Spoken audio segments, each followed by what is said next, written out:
ರಾಹುಲ್ ಗಾಂಧಿ 4ನೇ ತಾರೀಕು ಚುನಾವಣಾ ಆಯೋಗದ ವಿರುದ್ಧ ಪ್ರತಿಭಟನೆ ಪಾದಯಾತ್ರೆಯನ್ನು ಹಮ್ಮಿಕೊಂಡಿದ್ದಾರೆ. ಈಗಾಗಲೇ ರಾಹುಲ್ ಗಾಂಧಿ ಅವರು ಬಹಳಷ್ಟು ಚುನಾವಣೆಯಲ್ಲಿ ಅಕ್ರಮ ನಡೀತಾ ಇದೆ, ಅದರ ಬಗ್ಗೆ ಧ್ವನಿ ಎತ್ತಿದ್ದಾರೆ. ಕರ್ನಾಟಕದಲ್ಲೂ ಕೂಡ ಈ ರೀತಿ ನಡೆದಿದೆ ಅಂತ ಹೇಳಿ ಅವರು ಹೇಳಿದರು. ಹಾಗಾಗಿ ಅವರು ಕರ್ನಾಟಕದಲ್ಲಿ ಬಂದು ಎಲೆಕ್ಷನ್ ಕಮಿಷನ್ ಅವ್ರನ್ನ ಭೇಟಿ ಮಾಡಿ ಅವರಿಗೊಂದು ರೆಪ್ರೆಸೆಂಟೇಷನ್ ಕೊಡಬೇಕು ಅಂತ ಹೇಳಿ 4ನೇ ತಾರೀಕು ಬರ್ತಾ ಇದ್ದಾರೆ. ಆ ಸಂದರ್ಭದಲ್ಲಿ ಪ್ರದೇಶ್ ಕಾಂಗ್ರೆಸ್ ಸಮಿತಿ ವತಿಯಿಂದ ಕಾರ್ಯಕ್ರಮಗಳನ್ನು ಮಾಡಿ ಅದನ್ನು ಎಲೆಕ್ಷನ್ ಕಮಿಷನರ್ ಅವ್ರನ್ನ ಭೇಟಿ ಮಾಡಿ ಅವರಿಗೆ ಒಂದು ಮೆಮೊರಾಂಡಮ್ ಅನ್ನು ಕೊಡ್ತಾರೆ. ಇನ್ನೂ ಫೈನಲ್ ಆಗಿಲ್ಲ. ನಮ್ಮ ಅಧ್ಯಕ್ಷರು ಮುಖ್ಯಮಂತ್ರಿಗಳು ಫೈನಲ್ ಮಾಡ್ತಾ ಇದ್ದಾರೆ. ಇದು ಫ್ರೀಡಂ ಪಾರ್ಕ್ ಅಲ್ಲಿ ಅವರು ನಮ್ಮ ಕಾರ್ಯಕರ್ತರನ್ನು ಉದ್ದೇಶಿಸಿ ಮಾತನಾಡಿ ಅಲ್ಲಿಂದ ಎಲೆಕ್ಷನ್ ಕಮಿಷನ್ಗೆ ಹೋಗಿ ಭೇಟಿ ಮಾಡಿ ಕೊಡೋದು ಅಂತ ಒಂದು ಟೆಂಟೇಟಿವ್ ಆಗಿ ಒಂದು ಪ್ರೋಗ್ರಾಮ್ ಮಾಡ್ಕೊಂಡಿದ್ದೇವೆ. ಈಗಾಗಲೇ ಹೈಕೋರ್ಟ್ ಅಲ್ಲಿ ಒಂದು ತೀರ್ಪಾಗಿದೆ. 2022ರಲ್ಲಿ ಪ್ರೊಸೆಷನ್ಗಳು ಮಾಡಬಾರ್ದು, ಪ್ರೊಟೆಸ್ಟ್ಗಳು ರೀತಿ ಮಾಡಬಾರ್ದು ಅಂತ ಹೇಳಿ ತಿಳಿಸಿದ್ದಾರೆ. ಅದನ್ನು ಗಮನದಲ್ಲಿಟ್ಟುಕೊಂಡು ನಾವು ಪ್ರೋಗ್ರಾಮ್ ಅನ್ನು ಮಾಡ್ತೀವಿ. ಭದ್ರತೆ ಸವಾಲಾಗಲ್ವಾ ರಾಹುಲ್ ಗಾಂಧಿ ಅಂತ ದೊಡ್ಡ ನಾಯಕರು ಬಂದಾಗ? ಅಲ್ಲ, ಅವರು ಪ್ರೊಸೆಷನ್ ನಲ್ಲಿ ಬರ್ತಾರೆ ಇಲ್ಲ ಅಂತ ಗೊತ್ತಿಲ್ಲ. ಪ್ರೊಸೆಷನ್ ಮಾಡೋದೇ ಇಲ್ವಲ್ಲ. ಪ್ರೊಸೆಷನ್ ಮಾಡೋದೇ ಇಲ್ಲ ಅಂದಮೇಲೆ ಭದ್ರತೆ ಪ್ರಶ್ನೆ ಬರಲ್ಲ. ಅವರು ಸ್ಪಾಟಿಗೆ ಒಂದು ವೇಳೆ ನಮ್ಮ ಎಲ್ಲಿ ಫ್ರೀಡಂ ಪಾರ್ಕ್ ಅಲ್ಲಿ ಪ್ರೋಗ್ರಾಮ್ ಮಾಡಿದಾಗ ಅಲ್ಲಿ ಬಂದ್ರೆ ಅಲ್ಲಿಗೆಲ್ಲ ಸೆಕ್ಯೂರಿಟಿ ಅರೇಂಜ್ಮೆಂಟ್ ಮಾಡಿರ್ತೇವೆ. ಸರ್, ಪ್ರಣವ್ ಮೊಹಂತಿ ಅವರನ್ನು ಕೇಂದ್ರ ಸೇವೆಸ್ ಪಟ್ಟಿಯಲ್ಲಿ ಹೆಸರು ಅನೌನ್ಸ್ ಆಗಿದೆ ಸರ್. ಇಲ್ಲಿ SIT ಅಲ್ಲಿ ಇರೋದ್ರಿಂದ ಅವ್ರು ಇನ್ ಕೇಸ್ ಅಲ್ಲಿ ಕೇಂದ್ರಕ್ಕೆ ಏನಾದ್ರು ಹೋದ್ರೆ ಇಲ್ಲಿ ಸಮಸ್ಯೆ ಆಗಲ್ವಾ? ಅದನ್ನ ನೋಡೋಣ.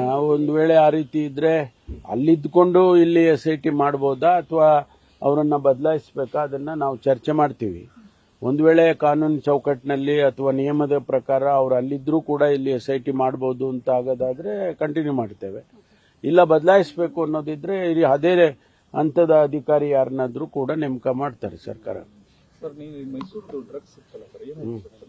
ಇಲ್ಲ, ಅದು ಇನ್ನೂ ನಮಗೆ ಹೆಚ್ಚು ಮಾಹಿತಿಗಳು ಎಲ್ಲ ಅವ್ರಿಗೆ ಯಾರ್ಯಾರು ಇನ್ವಾಲ್ವ್ ಆಗಿದ್ದಾರೆ ಅದು ಎಲ್ಲ ಆಗಿದೆ. ಅವ್ರನ್ನ ಅರೆಸ್ಟ್ ಮಾಡಿರೋದು ಅದನ್ನೆಲ್ಲ ಮಾಡಿದ್ದಾರೆ.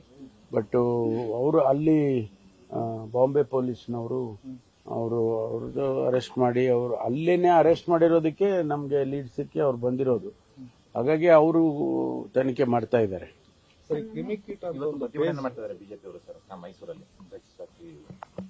ಮಾಡ್ಲಿ ಅವೇರ್ನೆಸ್ ಕ್ರಿಯೇಟ್ ಮಾಡಿದಷ್ಟು ಒಳ್ಳೇದಲ್ವಾ?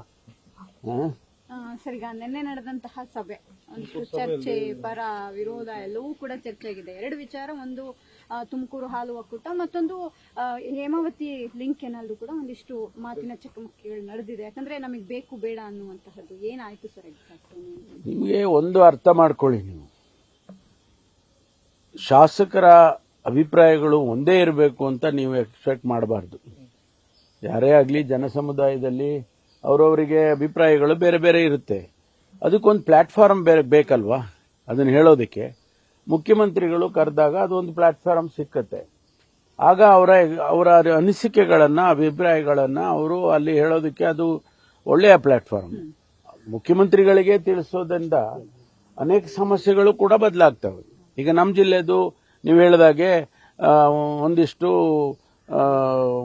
ಮನಸ್ಸುಗಳು ಒಡೆದು ಹೋಗಿತ್ತು ನಾವು ಡೈರಿ ಎಲೆಕ್ಷನ್ಸ್ ಮಾಡುವಾಗ.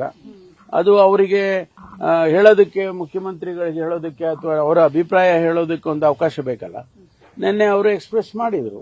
ಮಾಡಿದ ಮೇಲೆ ನಾವು ಎಲ್ಲರೂ ಇಲ್ಲಪ್ಪ ಅದರಲ್ಲಿ ಈ ರೀತಿ ಆಯ್ತು ಅದಕ್ಕಾಗಿ ನಾವು ಮಾಡಬೇಕಾಗಿ ಬಂತು. ಇಡೀ ಡೈರಿ ಇದು ಒಕ್ಕೂಟ ಪ್ರಾರಂಭ ಆದಾಗಿಂದ ಒಬ್ಬ ಪರಿಶಿಷ್ಟ ಜಾತಿಯವರಿಗೆ ಅಧ್ಯಕ್ಷ ಸ್ಥಾನ ಸಿಕ್ಕಿರಲಿಲ್ಲ. ಅದಕ್ಕಾಗಿ ನಾವು ಆ ತೀರ್ಮಾನ ತಗೊಂಡು ವೆಂಕಟೇಶ್ ಅಂತ MLA ಯಾರು ಪಾವಗಡದವರಿದ್ದಾರೆ ಅವ್ರು ನಾಮಿನೇಟ್ ಮಾಡಿ ಅವರು ಪರಿಶಿಷ್ಟ ಸಮುದಾಯಕ್ಕೆ ಸೇರಿದ್ದಾರೆ ಅಂತೇಳಿ ಅವ್ರನ್ನ ಅಧ್ಯಕ್ಷರನ್ನ ಮೊದಲನೇ ಸಾರಿ ಮಾಡಿದವು. ಇದು ಹಿನ್ನೆಲೆ. ಬಟ್ ಆದ್ರೆ ಅವ್ರಿಗೆ ಬೇರೆ ನಮ್ಮ ಶಾಸಕರುಗಳಿಗೆಲ್ಲ ಕೆಲವರಿಗೆ ಅದು ಬೇರೆ ರೀತಿ ಅರ್ಥೈಸ್ಕೊಂಡ್ರು. ಅದನ್ನ ಕ್ಲಾರಿಫಿಕೇಶನ್ ಮಾಡಿದ ಮೇಲೆ ಸರಿ ಹೋಯ್ತು. ಆ ರೀತಿ ಒಂದು ಪ್ಲಾಟ್ಫಾರ್ಮ್ ಸಿಕ್ಕಿದ್ರೆ ಶಾಸಕರಿಗಾಗ್ಲಿ ಅಧಿಕಾರಿಗಳಿಗಾಗ್ಲಿ ಇವೆಲ್ಲ ಏನಾದ್ರೂ ವೈಮನಸ್ಸುಗಳಿದ್ರೆ ಹೊರಟೋಗುತ್ತೆ. ಲಿಂಕ್ ಕೆನಾಲ್ದೇನು ಚರ್ಚೆ ಆಗ್ಲಿಲ್ಲ. ಈಗಾಗಲೇ ಅದು ಸರ್ಕಾರ ತೀರ್ಮಾನ ಮಾಡಿ ಕ್ಯಾಬಿನೆಟ್ 1,000 ಕೋಟಿ ರೂಪಾಯಿ ಇದನ್ನ ಗ್ರಾಂಟ್ ಮಾಡಿ ಕೆಲಸ ಪ್ರಾರಂಭ ಆಗಿತ್ತು. ಮಧ್ಯದಲ್ಲಿ ಕೆಲವರು ಸೇರ್ಕೊಂಡು ತಡೆದಿದ್ದಾರೆ. ಅದನ್ನ ನಾವು ನಮ್ಮ ಹಂತದಲ್ಲಿ ಮತ್ತು ನೀರಾವರಿ ಸಚಿವರ ಹಂತದಲ್ಲಿ ತೀರ್ಮಾನ ಮಾಡ್ಕೊಳ್ತೇವೆ. ಸರ್, ಈಗ ಡಿ.ಕೆ. ಶಿವಕುಮಾರ್ ಅವರು ಮತ್ತು ಶಾಸಕರ ಸಭೆ ಕರಿಬೇಕು ಅನ್ನುವಂತಹದ್ದು ಒಂದು ಆಗ್ರಹಗಳು ಬರ್ತಾ ಇದೆ. ಪಕ್ಷದ ಕರೀತಾರೆ ಅನ್ನುವಂತಹದ್ದು ಕೆಪಿಸಿಸಿ ಇದೆ. ಅಧ್ಯಕ್ಷರಿಂದ ಕರೀಲಿ ಅನ್ನೋದು ಆಗ್ರಹಗಳು ಬರ್ತಾ ಇದೆ. ಪಕ್ಷ ಎಲ್ಲ ಮಾಡ್ತಾರೆ. ಅವರಿಗೆ ಅವ್ರದ್ದು ಉದ್ದೇಶನೇ ಬೇರೆ ಇರುತ್ತೆ. ಪಕ್ಷ ಸಂಘಟನೆಗೆ ಯಾವಾಗ ಬೇಕಾದ್ರೂ ಕರೀತಾರೆ ಅಧ್ಯಕ್ಷರು. ಈಗ ನಾನಿರುವಾಗ ಅವಾಗ್ಲೂ ಸರ್ಕಾರ ಇತ್ತು. 13ರಿಂದ 18ರಲ್ಲಿ ನಾನು ಅಧ್ಯಕ್ಷನಿದ್ದಾಗ ಅವಾಗ್ಲೂ ನಮ್ಮ ಸರ್ಕಾರನೇ ಇತ್ತಲ್ಲ, ಮುಖ್ಯಮಂತ್ರಿಗಳು ಇವರೇ ಇದ್ರಲ್ಲ, ಸಿದ್ದರಾಮಯ್ಯನವರು. ಅನೇಕ ಸಂದರ್ಭದಲ್ಲಿ ಸಿದ್ದರಾಮಯ್ಯನವ್ರನ್ನ ಮುಖ್ಯಮಂತ್ರಿಗಳನ್ನ ಬಿಟ್ಟೆ ನಾನು ಸಭೆ ಕರೀತಾ ಇದ್ದೆ. ಅದರಲ್ಲಿ ಏನ್ ತಪ್ಪು ಅಂತ ನಾನು ಅನ್ಕೊಳ್ಳೋದಿಲ್ಲ. ಯಾಕೆಂದ್ರೆ ನಮ್ಮ ಪಕ್ಷ ಸಂಘಟನೆಗೆ ಬೇರೆನೆ ಅಪ್ರೋಚ್ ಇರುತ್ತೆ.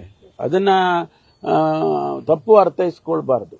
ಸರ್, ಈ ಶಾಸಕರ ಸಭೆಗೆ ಬೆಂಗಳೂರು ಶಾಸಕರನ್ನು ಕರೆದಿದ್ದೇ ಇರೋದು ಕೂಡ ಒಂದಷ್ಟು ಚರ್ಚೆಗೆ ತ್ರಾಸ. ಇಲ್ಲ, ಅವ್ರಿಗೆ ಅನೇಕ ಸಭೆಗಳನ್ನ ಮಾಡ್ತಾ ಇದ್ದಾರಲ್ಲ, ಕಂಟಿನ್ಯೂಸ್ ಆಗಿ ಬೆಂಗಳೂರಿನವ್ರನ್ನೇ ಕರೀತಾರೆ. ಈಗ ಗ್ರೇಟರ್ ಬ್ಯಾಂಗ್ಳೂರ್ ಮಾಡುವಾಗ ಬೆಂಗಳೂರಿನವ್ರನ್ನೇ ಕರೆದ್ರು. ಆವಾಗ ನಾವು ತುಮಕೂರಿನವರು ನಮ್ಮನ್ನೇ ಕರೆದಿಲ್ಲ ಅಂದ್ರೆ ಅದು ಆ ರೀತಿ ಆಗೋದಿಲ್ಲ. ಯಾವ ಸಂದರ್ಭಕ್ಕೆ ಯಾರನ್ನ ಕರೆದು ಮಾತಾಡಬೇಕು ಅದು ಮುಖ್ಯಮಂತ್ರಿಗಳಿಗೆ ಗೊತ್ತಿದೆ.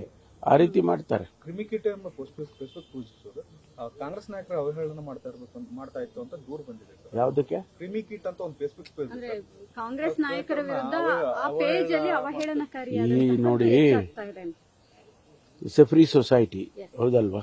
ಈಗ ನೀವು ಏನೋ ಪೋಸ್ಟ್ ಮಾಡಬಹುದು, ನಿಮಗೆ ಅದರ ಹಕ್ಕಿದೆ. ಆದ್ರೆ ಯಾವುದು ಬೇರೆಯವರ ಮನಸ್ಸನ್ನ ನೋಯಿಸದೇ ಇರ್ತಕ್ಕಂಥದ್ದು ಸಮಾಜಕ್ಕೆ ನಿಮಗೆ ನಿಮ್ಮ ಪೋಸ್ಟ್ ಇಂದ ಎಫೆಕ್ಟ್ ಆಗಬಾರದು ಅನ್ನೋದೇನು ನಾವು ನಿಯಮಗಳು ಮಾಡ್ಕೊಂಡಿದ್ದೀವಿ. ಆ ರೀತಿ ನೀವು ಮಾಡಿದಾಗ ಯಾರು ಅಬ್ಜೆಕ್ಟ್ ಮಾಡೋದಿಲ್ಲ. ಅಥವಾ ನೀವು ಯಾರೋ ಒಂದು ಪೋಸ್ಟಿಂಗ್ ಹಾಕಿದ ತಕ್ಷಣ ಅವರ ವ್ಯಕ್ತಿತ್ವಕ್ಕೇನೋ ಹಾಳಾಗೋದಿಲ್ಲ. ಆದ್ರೆ ಅದು within the frame work of the law ಇದೆಯಾ ಇಲ್ವಾ ನೋಡ್ತೀವಿ. ಅದು ಒಂದು ವೇಳೆ ಔಟ್ಸೈಡ್ ಮಾಡ್ತೀವಿ. ಸರ್ಕಾರದ ಯೋಜನೆಗಳೆಲ್ಲ ಟೀಕೆ ಮಾಡ್ತಾರೆ. ಅದು ಅಭಿಪ್ರಾಯ ಅಲ್ವಾ? ಅವರ ಅಭಿಪ್ರಾಯನ ಎಕ್ಸ್ಪ್ರೆಸ್ ಮಾಡ್ತಾರೆ. ಹಂಗಂತ ಹೇಳ್ಬಿಟ್ಟು ನಾವು ಅವ್ರ ಮೇಲೆ ನಾವು ಅನವಶ್ಯಕವಾಗಿ ನಾವು ಕ್ರಮ ತಗೊಳಕ್ ಹೋಗೋದಿಲ್ಲ. ನಿನ್ನೆ 13 ಕಡೆ ಮನೆ ತೋರಿಸಿದ್ದಾರೆ ಸರ್. ನಾನು ಒಂದೇ ಒಂದು ಶವ ಏನು ಅಲ್ಲ, ಅದ್ರ ಬಗ್ಗೆ ನಾನು ಹೇಳಿದ್ದೀನಲ್ಲ, ನಾನು ಯಾವುದೇ ಕಾಮೆಂಟ್ ಮಾಡೋದಿಲ್ಲ ಧರ್ಮಸ್ಥಳದ SIT ಬಗ್ಗೆ. ಅದು ಸಂಪೂರ್ಣ ಆದ್ಮೇಲೆ ನಮ್ಗೆ ವರದಿ ಬರುತ್ತೆ, ಆನಂತರ ಮಾತಾಡಬಹುದೇ ವಿನಃ ಈ ಮಧ್ಯದಲ್ಲಿ ನಾವು ಯಾರು ಕೂಡ ಅದ್ರ ಬಗ್ಗೆ ಮಾತಾಡಬಾರ್ದು ಅಂತ ಅನ್ಕೊಂಡು ನಾವೇ ಯಾರು ಮಾತಾಡೋದಿಲ್ಲ. ಚುನಾವಣಾ ಕ್ರಮ ಇಲ್ಲೂ ರಾಜ್ಯದಲ್ಲೂ ಆಗಿದೆ ಅಂತ ನೀವು ಒಪ್ತೀರಾ ಸರ್? ಅಲ್ಲ, ಈಗ ರಾಹುಲ್ ಗಾಂಧಿ ಅವರು ಹೇಳಿದ್ದಾರೆ. ಅವರ ಆರೋಪ ಅಲ್ಲ, ಅನೇಕ ಈಗ ನಾವು ಅದು ನೀವು ಕಂಪ್ಲೇಂಟ್ಗಳು ನೋಡಿದ್ರೆ ಗೊತ್ತಾಗುತ್ತೆ. ಬೇಕಾದಷ್ಟು ಕಂಪ್ಲೇಂಟ್ಗಳು ಬಂದಿದೆ ಅಲ್ವಾ? ಪ್ರತಿಯೊಂದು ಕ್ಷೇತ್ರದಲ್ಲೂ ಶಾಸಕರುಗಳು ಯಾರೇ ಆಗಿರಲಿ ಪಕ್ಷಾತೀತವಾಗಿ ಅವರವ್ರಿಗೆ ಬೇಕಾದಂಗೆ ಕಂಪ್ಲೇಂಟ್ ಕೊಟ್ಟಿದ್ದಾರೆ. ಅದು ಸರಿ ಇದೆ ಸರಿ ಇಲ್ಲ ಅಂತ ನಾವು ಆ ಜಡ್ಜ್ಮೆಂಟ್ ನಾವು ಮಾಡೋಕ್ಕಾಗಲ್ಲ. ಕ್ಷೇತ್ರ ಅಂತ ಹೇಳಿದ್ದಾರೆ. ಅಲ್ಲ, ಅದು ಸ್ಪೆಸಿಫಿಕ್ ಆಗಿ ಚುನಾವಣೆ ಬೈ ಎಲೆಕ್ಷನ್ಸ್ ನಡೆದಾಗ ಒಂದೇ ಕ್ಷೇತ್ರ ಅಲ್ವಾ, ಅದಕ್ಕೆ ಹೇಳಿದ್ದಾರೆ. Thank you. ನ್ಯೂಸ್ ಫಸ್ಟ್ ನಿರ್ಭೀತಿಯಿಂದ ನಿಮ್ಮ ಪರವಾಗಿ.